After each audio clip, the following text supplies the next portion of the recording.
Kia ora. Just parked up here in Turakina. I was going to do the video outside, but it's too windy. I'm trying to get better audio for my videos. Back in 2007, I was hit by a drunk driver on this corner just behind me. How many years ago was that? 15 years ago. It's the first time I've stopped here actually, and I've got the coroner's report somewhere. I need to find it. I've been looking for it somewhere in all my paperwork, but the guy that crashed into me, that caused the crash, he was depressed, dealing with depression, mental health issues, and he'd been drinking all day in Palmerston North, which is where I'm heading to today. And then he decided to drive home back to Wanganui. And on this corner back here, he came out of Turakina. If you're familiar with the area, it's just south of Wanganui. He came out, there's a long stretch, and then according to reports from people that were nearby or involved, you know, that got past, he passed all these cars on this straight and then came screaming into this corner behind me. And I'm not sure if we see it, came screaming into that corner behind me. And as I'd just come back from overseas, and as I was coming into the corner, I just saw two sets of headlights, and I had headphones on. It was about 9 o'clock at night. I was driving to Wellington, and I saw two sets of headlights, and I was like, fuck. Had to do a double take, and sure enough, there were two sets of headlights. Like, it all went in slow motion, two sets of headlights, and I just took my foot off the gas and then turned to go between the two sets of headlights. He was going that fast.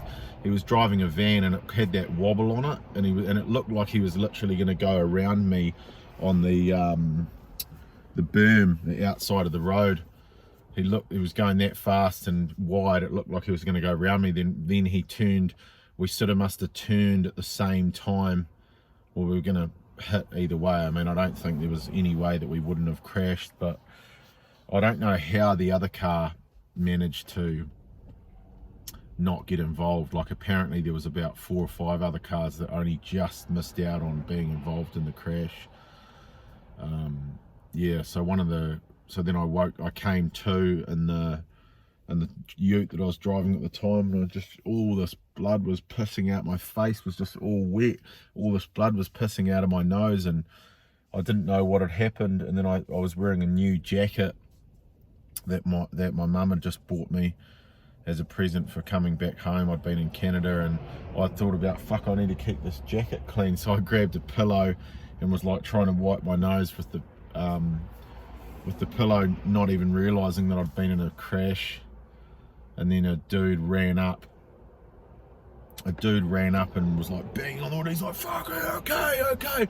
He was trying to open the door, then he's like, cover your eyes. Then he smashed the window and tried to open the door, and then he just ran off. But it was a very surreal experience. And yeah, funnily enough, I had all this alcohol in the back of my car, in the back seat. Like, I had 20 boxes of double browns, and I'd raided my dad's liquor cabinet and had like the dregs of the bottles in there, like a bottle of vodka with like a little bit in it, a bottle of whiskey with like hardly anything in it. So when I got to the hospital, well, whenever the police were on the scene, they thought that I was the one that was drinking, because I had all that liquor in there.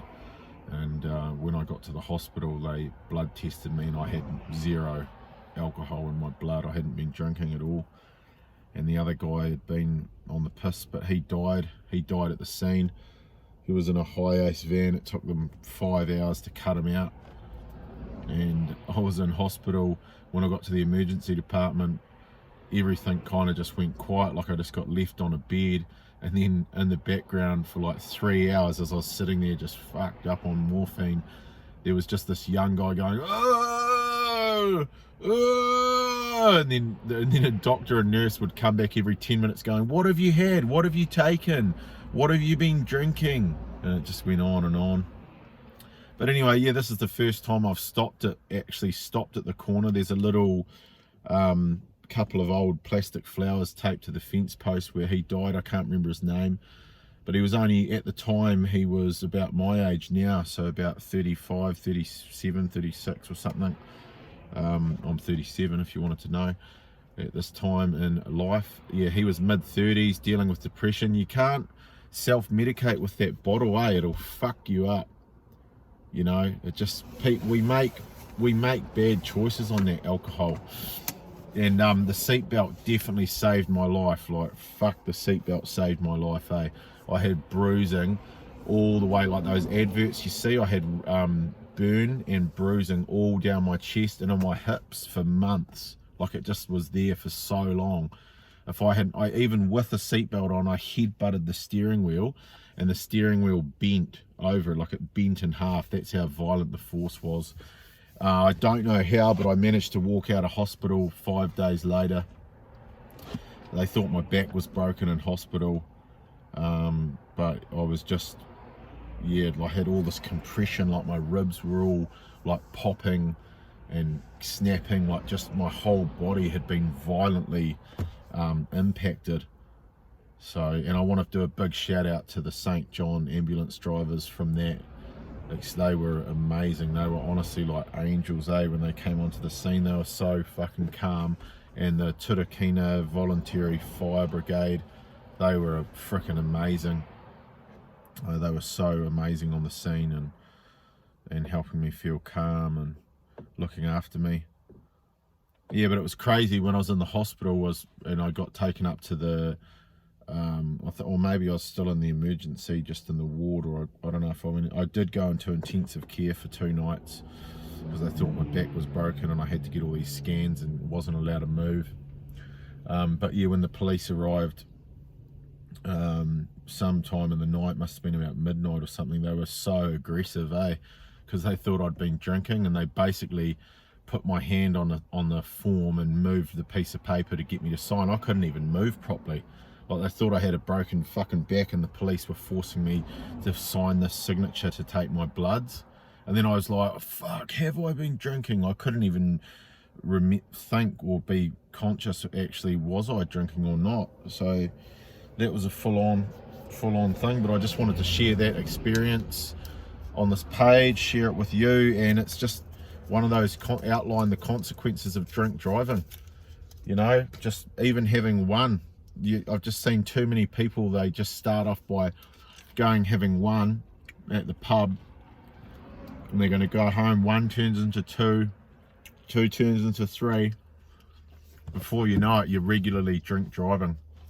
We have to fucking stop it, And for some people, some of you out there, that means just stopping drinking altogether because you can't fucking control yourself. And if you see other people do it and you're too scared to intervene, and they're leaving your house or leaving the pub, call the fucking police, because there's people dying. There's people being murdered by other people that just can't fucking be responsible at all. That's my message for today, my video. You are powerful. Make some powerful, positive choices. Let's elevate this planet. Let's elevate humanity together.